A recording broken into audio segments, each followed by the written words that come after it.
The box looked expensive. You could tell by the way it was wrapped, gold foil, neatly tied ribbon, and a tiny handwritten card that read, "Happy birthday from me." No signature. Just me. The whole presentation felt too polished, too intentional.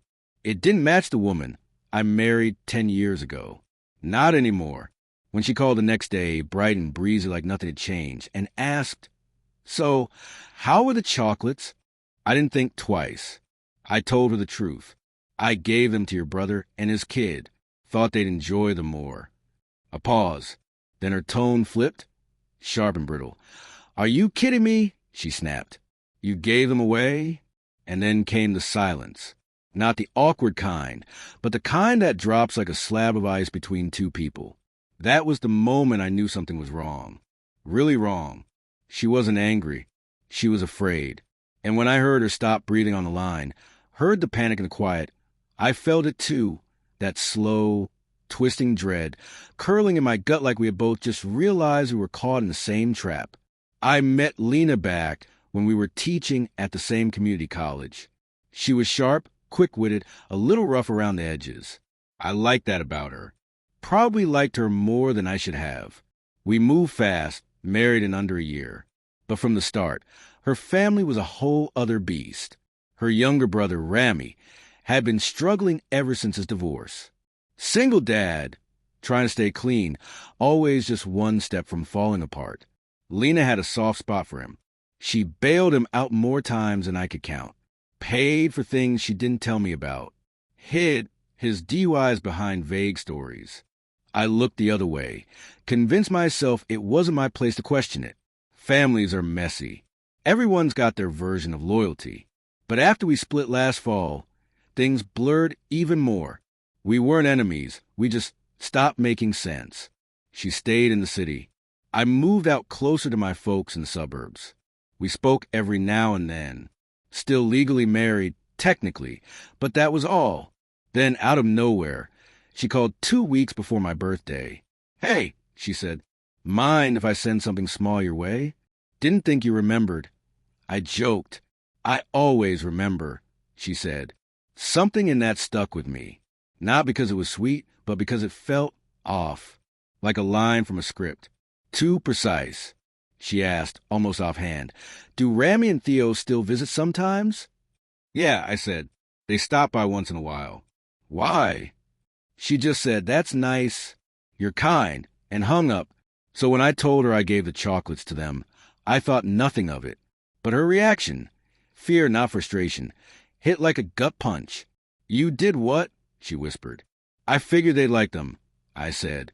"Why? What's?" She cut me off, her voice cracking. "Don't eat them. Don't let Theo eat them." "What's going on?"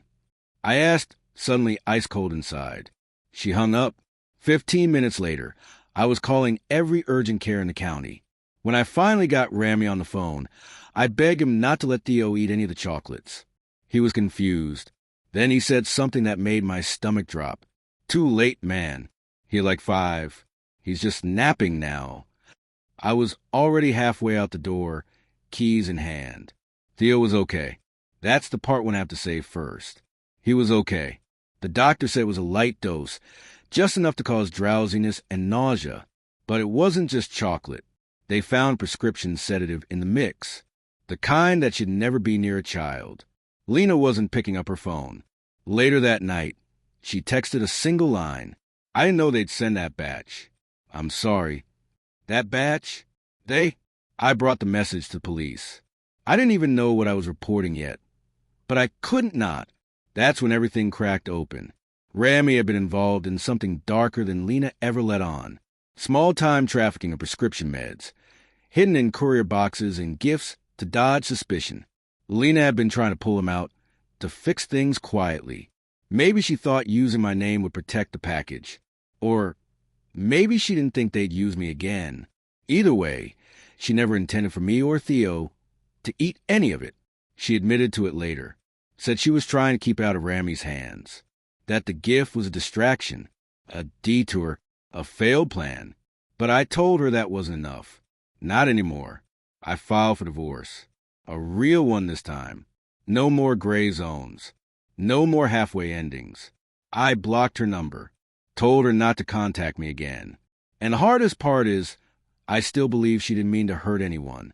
I believe she thought she was protecting her brother, maybe even me, but that's not love. That's not what love is supposed to look like. Love doesn't lie. It doesn't hide poison in pretty packaging and call it a gift.